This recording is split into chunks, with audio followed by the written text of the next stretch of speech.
আমরা দেখেছি ২৬-এর প্রস্তুতি ইতিমধ্যে সব দলের তরফ থেকে একেবারে কোমর বেঁধে ময়দানে নামা হয়েছে। আর আজ বিজেপির জেলা সভাপতিদের নাম ঘোষণা, ২৫ জেলা সভাপতির নাম ঘোষণা বিজেপির। বঙ্গ বিজেপির তরফ থেকে জেলা সভাপতিদের নাম ঘোষণা করা হয়েছে। ২৫টি জেলা সভাপতির নাম ঘোষণা বিজেপির। কি চমক রয়েছে সেখানে, কাদেরকে পদ থেকে অব্যাহতি রাখা হয়েছে, কোন কোন জায়গায় সভাপতি অপরিবর্তিত থাকছে, কি কি চমক রয়েছে। বিজেপির জেলা সভাপতিদের নাম ঘোষণা করা হয়েছে, ২৫টি জেলা সভাপতির নাম ঘোষণা করা হয়েছে বঙ্গ বিজেপির তরফ থেকে।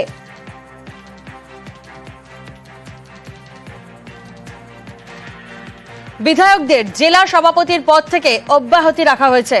বেশিরভাগ জেলাতেই সভাপতি বদল করেছে বঙ্গ বিজেপি।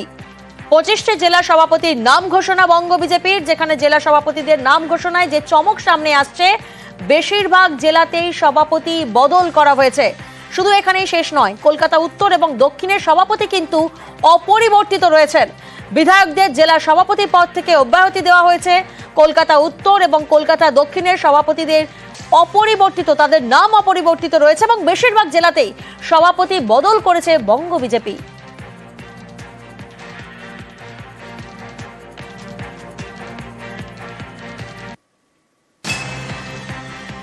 প্রতিনিধি পারাদীপ এই মুহূর্তে আমাদের সঙ্গে রয়েছেন।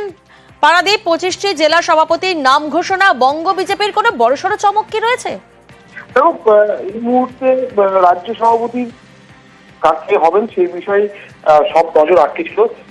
সেই প্রক্রিয়া বলা যেতে পারে আরো খানিকটা ত্বরান্বিত হলো, কারণ আজ বিজেপির ২৫টি জেলার সাংগঠনিক জেলা সভাপতির নাম ডিক্লেয়ার করে দেওয়া হয়েছে এবং এই ২৫টি সাংগঠনিক জেলার সভাপতিদের নাম যে ঘোষণা করা হয়েছে তার মধ্যে আগেই সিদ্ধান্ত নেওয়া হয়েছিল যে বিধায়করা যেসব জেলায় সাংগঠনিক জেলায় সভাপতির পদে রয়েছেন সেগুলির ক্ষেত্রে বদল হবে এবং খুব স্বাভাবিকভাবেই বিধায়করা যেসব জেলায় সভাপতির পদে ছিলেন সেগুলির ক্ষেত্রে নতুন নাম এসেছে।